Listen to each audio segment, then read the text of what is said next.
Après avoir quitté l'écureuil, après avoir quitté Monate la tortue et Jargogne l'araignée, Luc décida d'aller découvrir la mer. Beaucoup d'animaux ont entendu parler de la mer, mais peu l'ont découverte. Alors Luc décide d'aller vers la mer, mais il ne sait pas où se trouve celle-ci. Alors il se dit, je vais demander à Mélard l'hirondelle, puisqu'elle a voyagé dans le monde entier. Mélard, bonjour. Bonjour Luc. J'aimerais me rendre à la mer. Quel chemin dois-je prendre? Ah Luc, si tu veux aller à la mer, tu dois t'orienter. C'est quoi m'orienter? Mais tu sais que le soleil se lève dans un endroit, toujours au même endroit. Eh bien, ça s'appelle l'Est. Et tu sais que ça touche toujours au même endroit? Ça s'appelle l'Ouest. Eh bien, si tu prends ton chemin, tu suis toujours où le soleil se couche, eh bien tu vas arriver là où est la mer. Ah, ok, dit Luc. Eh bien, s'il n'y a pas de soleil, il y a un vent chaud et sec qui souffle toujours en direction de l'ouest. Mais tu n'as qu'à suivre ce champ, tu n'as qu'à suivre ce vent chaud qui va t'emmener vers la mer. Ah, merci. Eh bien, s'il n'y a pas de vent, ou si c'est la nuit, eh bien, si c'est la nuit, Luc, il faudra suivre les étoiles. Parce qu'il y a certaines qui te montrent la direction du nord, et d'autres qui te montrent la direction de l'ouest. Et je te montrerai celle qui te montre la direction de l'ouest, et celle-là, tu la regarderas jusqu'à ce que tu arrives à la mer. Merci, Mélard l'hirondelle.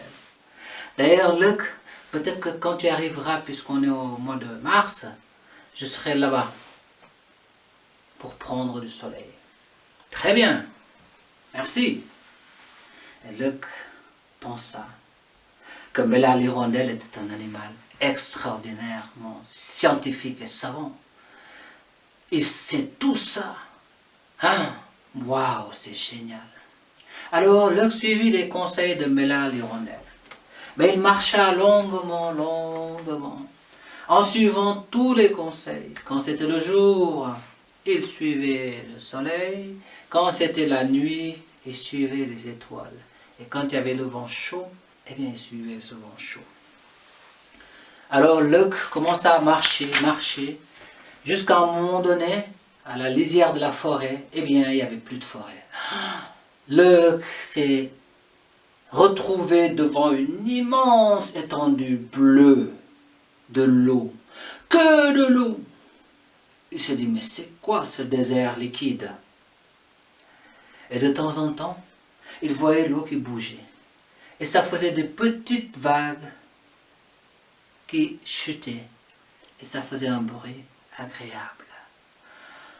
Ah, c'est ça la mer! Mais Luc ne pouvait plus avancer.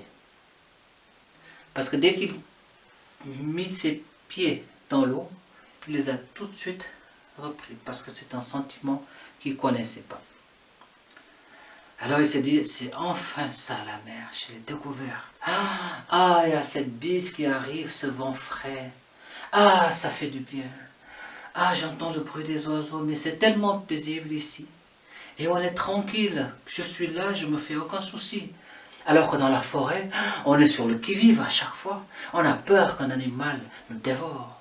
Ah, c'est beau la mer. Mais comment je vais raconter à tout le monde que j'ai vu la mer? Il faut que je prenne des souvenirs.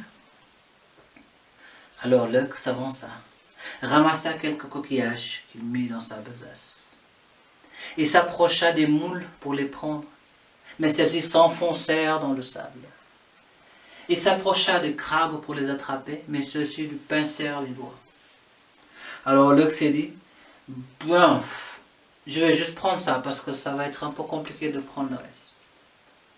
Avant de partir, Luc décida de goûter l'eau de mer pour savoir quel goût elle a.